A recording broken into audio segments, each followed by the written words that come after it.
Good morning students. પ્રકરણ 8 ભારતના રાજ્ય બંધારણનું ઘડતર અને લક્ષણો. ગયા લેક્ચરમાં આપણે આમુખના આધાર સ્તંભો વિશે માહિતી લીધી. લોકશાહી, સમાજવાદી અને બિન સાંપ્રદાયિકતાને આપણે સમજ્યા છીએ. હવે આજના લેક્ચરમાં આપણે બંધારણના મૂળભૂત લક્ષણો વિશે અભ્યાસ કરીશું. બંધારણના જે મૂળભૂત લક્ષણો છે એ કુલ 14 લક્ષણો છે. આપણે આજના લેક્ચરમાં શક્ય હોય તેટલા 4 લક્ષણો વિશે અભ્યાસ કરીશું. 1 લિખિત દસ્તાવેજ, 2 બંધારણનું કદ, 3 એક જ નાગરિકત્વ, 4 મજબૂત કેન્દ્રવાળું સમવાય તંત્ર. તો હવે આપણે મુદ્દા પર આગળ વધીએ. જોઈએ બંધારણના મૂળભૂત લક્ષણો. 26મી જાન્યુઆરી 1950થી અમલમાં આવેલ વિશ્વના સૌથી મોટા, વિસ્તૃત અને વિગતપૂર્ણ ભારતના લેખિત બંધારણના કેટલાક વિશિષ્ટ અને મૂળભૂત લક્ષણો છે. એટલે કે આપણું જે બંધારણ છે એ 26મી જાન્યુઆરી 1950ના રોજ અમલમાં મુકાયું, જે આપણે અગાઉના લેક્ચરમાં જોઈ ગયા છીએ. ભારતનું બંધારણ એ વિશ્વના સૌથી મોટા, વિસ્તૃત અને વિગતપૂર્ણ લેખિત બંધારણ તરીકે એ સ્થાન પામેલ છે અને તેના કેટલાય એવા વિશિષ્ટ અને મૂળભૂત લક્ષણો છે. તેમાંના આપણે 4 લક્ષણોની માહિતી લઈશું. ચલો જોઈએ. પ્રથમ લક્ષણ લિખિત દસ્તાવેજ. તો બ્રિટન અને ઇઝરાયલના અપવાદ સિવાય ભારત સહિત દુનિયાના બધા જ લોકશાહી દેશોના બંધારણ લિખિત સ્વરૂપે છે. એટલે કે દુનિયાના મોટા ભાગના દેશોના બંધારણ લિખિત સ્વરૂપે છે, અપવાદ સિવાય. એટલે કે 2 અપવાદ છે, બ્રિટન અને ઇઝરાયલ. આ 2 સિવાય ભારત સહિત, એટલે ભારતની સાથે બીજા બધા વિશ્વના બધા દેશોનું બંધારણ લિખિત સ્વરૂપમાં છે. ભારતની સામાજિક, ભૌગોલિક, બહુવિધ પરિસ્થિતિ અને પૂર્વ ઇતિહાસને ધ્યાનમાં લઈને બંધારણ સભાએ ભારતને લિખિત સ્વરૂપે રાખવાનું મુનાસિબ માન્યું છે. એટલે કે આપણે વાત કરીએ કે ભારતની સામાજિક અને ભૌગોલિક બહુવિધ પરિસ્થિતિ છે. સામાજિક અને ભૌગોલિક પરિસ્થિતિમાં પણ ભારત વિવિધતા ધરાવે છે, તેમજ વિસ્તૃત ભારતનું ભૌગોલિક જે પ્રદેશો છે તે પણ વિશાળતા ધરાવે છે. અને સમાજની વાત કરીએ તો સામાજિક પરિસ્થિતિ પણ બહુવિધ છે. અને એમ ભારતનો ઇતિહાસ જોઈએ કે એમનો પૂર્વ ઇતિહાસ પણ ધ્યાનમાં લઈએ તો એ પણ ખૂબ જ બહોળો છે. અને આ દરેક વસ્તુને ધ્યાનમાં લઈને બંધારણ સભાએ આપણા બંધારણને લિખિત સ્વરૂપે રાખવાનું મુનાસિબ, એટલે કે યોગ્ય માન્યું હતું. હવે જોઈએ બંધારણનું કદ. તો બંધારણનું કદ આપણે અગાઉ જોયું તેમ કે ભાઈ બંધારણનું કદ 22 ભાગોમાં વહેંચાયેલું, 395 અનુચ્છેદો, 8 પરિચ્છેદો અને હાલમાં 12 પરિશિષ્ટો સાથેનું છે. પરંતુ આપણે અગાઉ જોયું હતું કે એમાં થોડા ઘણા સુધારા કરેલા હતા. જેમ કે 22 ભાગ હતા એની જગ્યાએ આપણે જોયું કે ભાઈ 25 ભાગોમાં થયું હતું. અનુચ્છેદ તો 465 અને અનુસૂચિઓ, પરિશિષ્ટો તો 12 પરિશિષ્ટો હતા. એ જે સુધારો વધારો છે એ પ્રમાણે આપણે જોયું. પરંતુ આપણને જો પ્રશ્ન પૂછવામાં આવે છે તો આપણે પાઠ્યપુસ્તકમાં જે ઇન્ફોર્મેશન આપી છે તે લખી શકીએ. હા, તમે કાઉન્સમાં નોંધ કરીને આ વસ્તુ જે હાલનો સુધારો છે એ ચોક્કસપણે લખી શકો છો. આ બંધારણમાં કેન્દ્ર અને રાજ્યોની શાસન વ્યવસ્થા અને તેમના આંતર સંબંધો, લોકોના મૂળભૂત હકો, ફરજો, રાજ્યનીતિના માર્ગદર્શક સિદ્ધાંતો, ન્યાયતંત્ર, ચૂંટણી પંચ, સ્થાનિક સ્વરાજની સંસ્થાઓ, લઘુમતીઓ, પછાત અને વંચિત સમૂહ માટેની ખાસ જોગવાઈઓ કરવામાં આવી છે. તેથી આપણું બંધારણ દુનિયાના અન્ય બંધારણો કરતાં લાંબુ, વિસ્તૃત અને વિશદપૂર્ણ બન્યું છે. એટલે આપણે જોયું કે આપણું જે બંધારણ છે એ 22 ભાગમાં વહેંચાયેલું, 375 અનુચ્છેદો, 8 પરિશિષ્ટો, હાલમાં 12 પરિશિષ્ટો છે. એમાં ફર્ક કરીએ, તફાવત થયો એટલે કે નવો ફર્ક આવ્યો તો 25 ભાગોમાં વહેંચાયેલું છે કે 465 અનુચ્છેદો અને 12 પરિશિષ્ટો સાથેનું છે. હવે આમાં કઈ કઈ બાબતોનો સમાવેશ થયો છે? તો ભારતના બંધારણમાં કેન્દ્ર અને રાજ્યોની શાસન વ્યવસ્થા, કારણ કે ભારત કેવું છે, ભારતનું જે શાસન છે એક મજબૂત કેન્દ્રવાળું સમવાય તંત્ર છે. એ જે ઘટક રાજ્યો છે એનું સંચાલન કેન્દ્ર દ્વારા થાય છે. અમુક બાબતોમાં રાજ્યો સ્વાધીન છે અને અમુક બાબતોમાં એને કેન્દ્ર પર આધીન છે. તો આપણે જોઈએ કે એમાં કેન્દ્ર અને રાજ્યોની શાસન વ્યવસ્થાની બધી વિચારણા અને બધા નિયમો લાગુ પાડ્યા છે. ત્યારબાદ તેમના આંતર સંબંધો છે કે કઈ કઈ બાબતમાં બંને રાજ્ય અને કેન્દ્ર એકબીજાના સાથે મળીને કામ કરશે, એવી કઈ બાબતો છે જેમાં રાજ્યને છૂટછાટ આપવામાં આવી છે. હવે જે લોકોના મૂળભૂત હકોનો સમાવેશ કરવામાં આવ્યો છે, એમની ફરજોનો સમાવેશ કરવામાં આવ્યો છે. ત્યારબાદ રાજ્યનીતિના માર્ગદર્શક સિદ્ધાંતો, એ ઉપરાંત ન્યાયતંત્રની વાત કરવામાં આવી છે. અલગથી ચૂંટણી પંચની વાત થઈ છે, સ્થાનિક સ્વરાજની સંસ્થાઓની વાત થઈ છે, લઘુમતીઓ, પછાત અને વંચિત સમૂહોની ખાસ કરીને જે જોગવાઈઓ કરવામાં આવી છે તે ચર્ચા છે. આ બધી જ બાબતોનો સમાવેશ આપણા બંધારણમાં થયો હોવાથી દુનિયાના અન્ય બંધારણો કરતાં આપણું બંધારણ લાંબુ, વિસ્તૃત અને વિશદપૂર્ણ બન્યું છે. હવે જોઈએ એક જ નાગરિકત્વ. તો અમેરિકા જેવા દેશમાં દરેક વ્યક્તિ બેવડું નાગરિકત્વ ધરાવે છે. અમેરિકાની વાત કરીએ તો ત્યાં બેવડું નાગરિકત્વ ધરાવે છે લોકો. એક યુનાઇટેડ સ્ટેટ્સ ઓફ અમેરિકાનું અને બીજું તે પોતે જે રાજ્યમાં વસવાટ કરતી હોય તે રાજ્યનું નાગરિકત્વ ધરાવે છે. જ્યારે ભારતના ગમે તે રાજ્યમાં આપણે રહેતા હોઈએ પરંતુ આપણે એક જ નાગરિકત્વ એટલે કે ભારતીય જ નાગરિકત્વ ધરાવીએ છીએ. આપણે ત્યાં રાજ્યની અલગ નાગરિકતા જેવું કશું છે નહીં, એટલે કે આપણે આપણા રાજ્યની અલગથી નાગરિકતા એવું કશું નથી. સમગ્ર ભારતનું એક જ નાગરિકત્વ છે, એ ભારતીય જ. હવે આપણે જોઈએ કે જમ્મુ કાશ્મીરની વાત કરીએ તો આપણા પાઠ્યપુસ્તક જે જૂનું છે એટલે અત્યારનું જે નવું આપણે જોઈએ કે 370ની જે કલમ છે એ હટાવી દેવામાં આવી.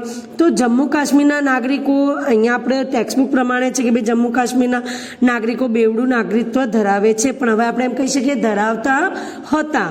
જમ્મુ કાશ્મીરના નાગરિકો જે બેવડું નાગરિકત્વ ધરાવતા હતા, એક ભારતનું અને એક જમ્મુ કાશ્મીરનું ધરાવતા હતા. પરંતુ અત્યારે આપણે જોઈએ છીએ કે કલમ 370 ની જે વાત હતી, 370 જે કલમ છે એ મુજબ હવે જમ્મુ કાશ્મીરમાં તે ફેરફાર થયા છે, ત્યાંના નાગરિકત્વમાં ફેરફાર થયા છે. હવે જોઈએ મજબૂત કેન્દ્રવાળું સમવાય તંત્ર. હવે મજબૂત કેન્દ્રવાળું સમવાય તંત્ર એટલે કે ભારત સમવાય તંત્ર એટલે કે કોઈ એક કેન્દ્રમાંથી અન્ય પર બધા એ નાના નાના સમૂહો, સંસ્થાનો કે સમૂહો કે પછી કોઈ ઘટક રાજ્યો કોઈ એક કેન્દ્ર સાથે જોડાયેલા હોય. એવી કેટલી બાબતો હોય જેમાં રાજ્ય સ્વાધીન હોય એટલે પોતાની રીતે નિર્ણય લઈ શકતું હોય, અને બીજી એવી ઘણી બાબતો હોય જેમાં કેન્દ્રને આધીન હોય. તો એવી ઘણી બાબતોમાં એને કેન્દ્ર પર આધીન રહેવું પડતું હોય. તો આવી જે રચના છે એને સમવાય તંત્ર કહેવાય. સમવાયનો મતલબ થાય સમૂહ. તો આપણે વાત કરીએ કે ભારતના બંધારણમાં ક્યાંય સમવાય શબ્દનો ઉપયોગ થયો નથી, એટલે કે ફેડરલ શબ્દનો ઉપયોગ ક્યાંય થયો નથી. પણ બંધારણ ભારતને રાજ્યોનો સંઘ તરીકે વર્ણવે છે. આમ તો ફેડરલનો મતલબ પણ એવો જ થાય છે, પરંતુ આપણા બંધારણમાં કયો શબ્દ વાપર્યો છે? રાજ્યોનો સંઘ એવું વર્ણન કરવામાં આવ્યું છે, એટલે કે યુનિયન ઓફ સ્ટેટ્સ. આમ ભારત સંઘીય રાજ્ય છે. સંઘ શબ્દ દ્વારા ભારતમાં સંઘ એટલે કે કેન્દ્ર અને એકમ રાજ્યો વચ્ચે ક્યારે ન બદલી શકાય એવા કાયમી સંબંધોની લેખિત સ્વરૂપે બંધારણમાં સ્પષ્ટતા કરવામાં આવી છે. જેમ આપણે અત્યારે જોયું કે બંધારણના કદના એ ટોપિકમાં આપણે જોયું ને કે કેન્દ્ર અને રાજ્યોની શાસન વ્યવસ્થા અને તેમના આંતર સંબંધો, એની જે વાત છે બસ અહીંયા એ વાત ફરીથી આવે છે કે આપણે સંઘ શબ્દ દ્વારા ભારતમાં સંઘ એટલે કે કેન્દ્ર અને એકમ રાજ્યોના વચ્ચે એવી એવી સ્પષ્ટતા કરવામાં આવી છે લેખિત સ્વરૂપમાં કે બંને વચ્ચેના જે સંબંધો છે એ કાયમી સંબંધો જે ક્યારેય બદલી ન શકાય એવા કાયમી સંબંધોની લેખિત સ્વરૂપે સ્પષ્ટતા કરવામાં આવી છે. એકમ રાજ્યોને કેન્દ્રથી છૂટા પડવાનો અધિકાર નથી. જેમ કે કોઈક રાજ્ય એમ કહે છે કે મારે કેન્દ્રની સાથે જોડાવું નથી, હું મારું શાસન અલગ રીતે કરીશ, ચાહે ગુજરાત હોય ચાહે પંજાબ હોય કોઈ પણ, તો એ શક્ય નથી. એકમ રાજ્યને કેન્દ્રથી છૂટા પડવાનો કોઈ અધિકાર નથી. સંઘ સરકારને કેટલીક વિશેષ અને ચડિયાતી સત્તાઓ આપવામાં આવી છે.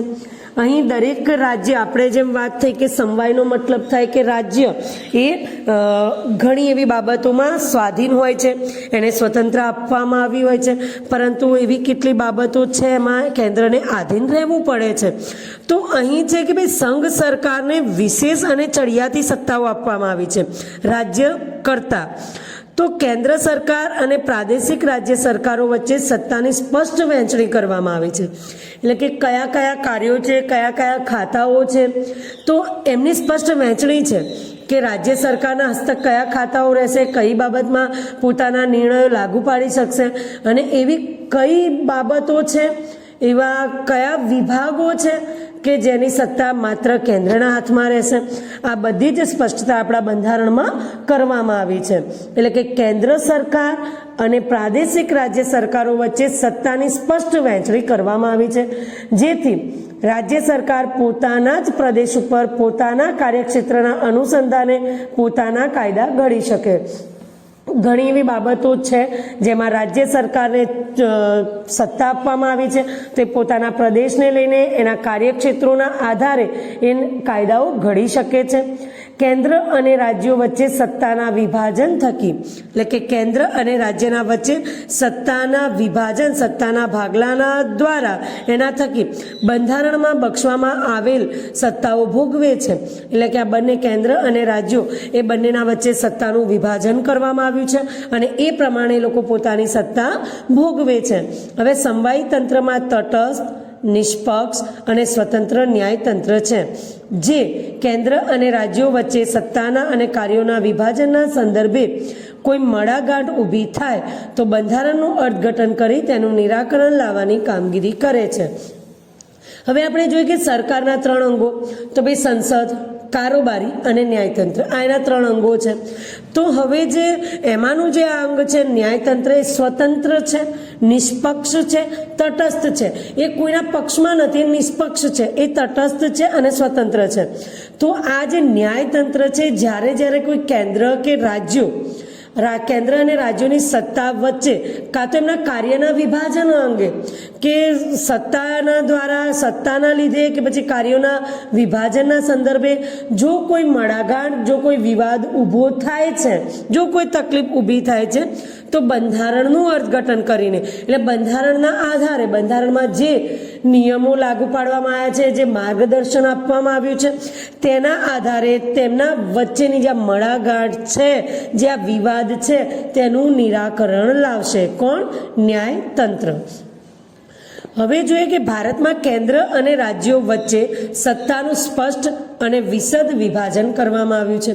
એટલે કે બંને વચ્ચે સત્તાનું ચોક્કસ અને યોગ્ય રીતે ચાલે એ પ્રમાણે શાસન, જે યોગ્ય રીતે શાસન ચાલે પ્રમાણે સત્તાનું વિભાજન કરવામાં આવ્યું છે. જે માટે 3 યાદીઓ બંધારણમાં મૂકવામાં આવી. 3 યાદીઓ મૂકવામાં આવી છે કે કેન્દ્રના હસ્તક કઈ સત્તાઓ રહેશે, રાજ્યના હસ્તક કઈ રહેશે. સંયુક્ત યાદી છે, તો જેમાં બંનેનો અધિકાર રહેશે, કે રાજ્ય અને કેન્દ્રનો, અને તે ઉપરાંત શેષ એટલે કે બાકીની સત્તાઓ પણ છે. ચલો જોઈએ હવે કેન્દ્ર યાદી એટલે કે સંઘ યાદી. તો સંઘ યાદીમાં કુલ 97 જેટલા વિષયોનો સમાવેશ કરવામાં આવે છે. પ્રશ્નો પૂછાય છે ત્યારે ધ્યાન રાખવું, આંકડાઓને ધ્યાનમાં લેવા, કે સંઘ યાદીમાં 97 જેટલા વિષયોનો સમાવેશ કરવામાં આવ્યો છે, જેમાં કાયદો ઘડવાની સંપૂર્ણ સત્તા સંસદ ધરાવે છે. સંરક્ષણ, વિદેશી બાબતો, અણુશક્તિ, વીમો, નાણું, બેન્કિંગ, તાર ટપાલ, રેલવે જેવા રાષ્ટ્રીય મહત્વ ધરાવતા ક્ષેત્રોમાં કેન્દ્ર સર્વોપરી સત્તા ધરાવે છે. હવે અહીંયા વાત છે કે ભાઈ કેન્દ્રને ખાસ સત્તાઓ આપવામાં આવી છે, વધુ છે, તો 97 જેટલા વિષયોનો સમાવેશ સંઘ યાદીમાં કરવામાં આવેલું છે, જેમાં ખાસ કરીને જોઈએ તો કાયદો ઘડવાની સંપૂર્ણ સત્તા સંસદ ધરાવે છે. હવે સંરક્ષણની વાત કરીએ તો સંરક્ષણને લઈને આપણા જે દળ છે, નૌકાદળ છે, ભૂમિદળ છે, વાયુદળ છે, તો આ સંરક્ષણની જે વાત છે એ સમગ્ર સત્તા કેન્દ્રના હાથમાં છે, કારણ કે એ રાષ્ટ્રીય મહત્વ ધરાવતી બાબત છે, એટલે એમાં બાંધછોડ ચાલી શકે નહીં. વિદેશને લગતી કોઈ બાબતો છે, અણુશક્તિની, નાણું, વીમો, બેન્કિંગ, તાર ટપાલ, રેલવે, જે આ બધી રાષ્ટ્રીય મહત્વ ધરાવતી બાબતો છે કે એમાં ક્યાંય પણ ભૂલચૂક થાય છે તો બહુ મોટી સમસ્યા ઊભી થાય છે. તો આવી જે મહત્વ ધરાવતી જે બાબતો છે એનો સમાવેશ સંઘ યાદીમાં કરવામાં આવ્યો છે, અને એની સત્તા એટલે કે સર્વોપરી સત્તા કેન્દ્રના હાથમાં રહે છે. હવે જોઈએ રાજ્યોની યાદી, તો જેમાં 66 જેટલા વિષયોનો સમાવેશ કરવામાં આવ્યો છે, જેમના પર કાયદો ઘડવાની સંપૂર્ણ સત્તા રાજ્યોની એટલે કે ધારાસભાઓ ધરાવે છે. આપણે જોયું આગળ કે 97 વિષયો છે, ત્યારબાદ કાયદો ઘડવાની સત્તા કોણ ધરાવે છે? સંસદ ધરાવે છે. અહીંયા સેમ એવું છે કે 66 વિષયો છે, આંકડા બદલાય છે, અને કાયદો ઘડવાની સંપૂર્ણ સત્તા રાજ્યોની ધારાસભા એટલે કે વિધાનસભાના ગૃહો ધરાવે છે. હવે કઈ કઈ બાબતોનો સમાવેશ છે? તો કાયદો અને વ્યવસ્થા, શિક્ષણ, સ્થાનિક સ્વરાજની સંસ્થાઓ, કૃષિ, સિંચાઈ, આરોગ્ય, ભૂમિ, રાજ્યોનો આંતરિક વેપાર, રાજ્યના અંદર જે આંતરિક વેપાર છે તે વાત છે, એકબીજા સાથેનો વેપાર, રાજ્યોનો આંતરિક વેપાર, વાણિજ્ય વિષયક સેવાઓનો સમાવેશ થાય છે. તો આટલા વિષયોનો સમાવેશ રાજ્યોની યાદીમાં થાય છે. તમને પૂછી શકે કેટલા વિષયોનો સમાવેશ થાય છે, કાયદો ઘડવાની સત્તા કોના હાથમાં હોય છે, અને કયા કયા વિષયો, તો તમારે આ વિષયો પણ યાદ રાખવા પડે. જો કેન્દ્રને લાગે રાજ્યને અમુક સત્તાઓ આપી છે, ચલો કે આ વિષયો ઉપર એ કાયદો પણ ઘડી શકે છે, આની સત્તાઓ પણ એમના હાથમાં છે, જેમ કે કાયદોની વ્યવસ્થા સાચવવાની, તેમજ શિક્ષણની, સ્થાનિક સ્વરાજની સંસ્થાઓની, કૃષિની, સિંચાઈની, આરોગ્યની, ભૂમિની અને રાજ્યના આંતરિક વેપાર, વાણિજ્યની.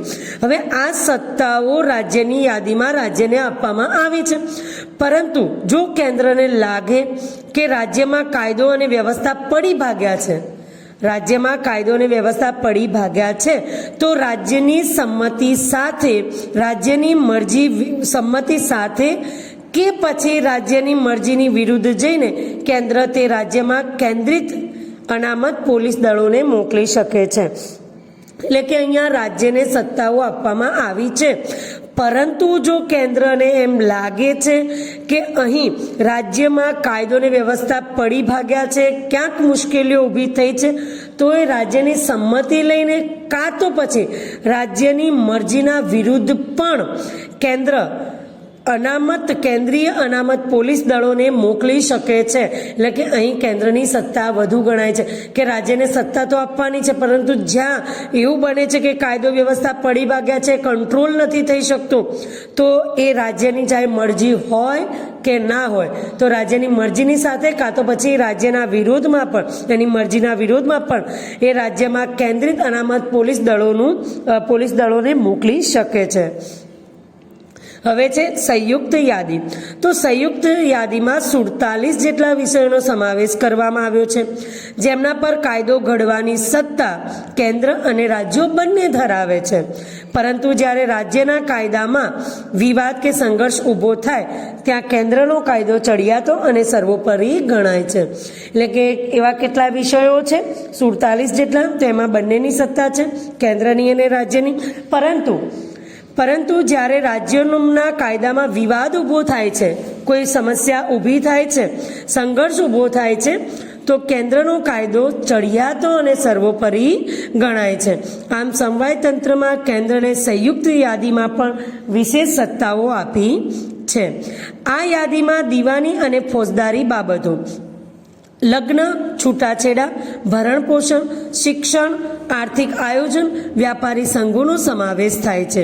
એટલે આ બધી યાદીમાં દીવાની ને ફોજદારી, તો કે ભાઈ એવી બાબતો જ્યાં ફોજદારી એટલે જ્યાં ગુના ક્રાઇમ થતા હોય છે, ગુના થતા હોય છે, જેમ કે ખૂન છે કે એવા મોટા ગુનાઓ, અને દીવાની સત્તા તો ત્યાં બધી આ બાબતો આવે છે કે છૂટાછેડા, ભરણ પોષણ, શિક્ષણ ને આ બધી બાબતો.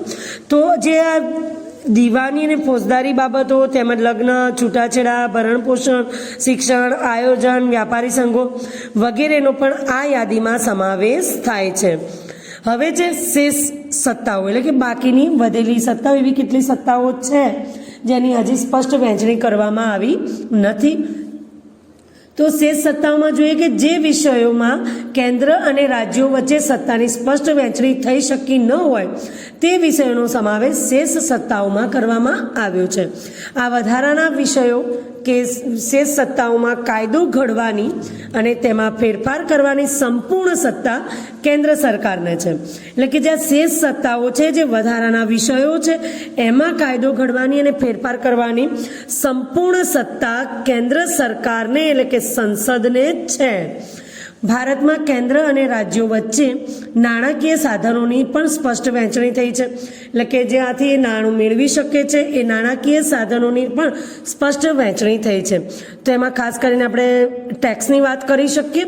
તો એમાં છે આબકારી જકાત. આબકારી જકાત એટલે કેફી પદાર્થો, નશાયુક્ત પદાર્થો પર લેવામાં આવતો વેરો એટલે કે જકાત. આયાત નિકાસ જકાત, આયાત કે નિકાસ કરીએ છીએ એના પર જે ટેક્સ લાગે છે તેની બાબત છે. આવકવેરો, તમારી જે ઇન્કમ છે એના પર જે ટેક્સ લાગે છે તે, એટલે કે આબકારી જકાત, આયાત નિકાસ જકાત, આવકવેરો વગેરે વધુ આવક આપતા કરવેરા એની ફાળવણી કોના હાથમાં છે? કેન્દ્રને ફાળવવામાં આવી છે. જ્યારે વેચાણ વેરો, મનોરંજન વેરો, મહેસૂલ, શિક્ષણ વેરો જેવી ઓછી આવકો ધરાવતા સાધનો રાજ્યોને ફાળવવામાં આવ્યા છે.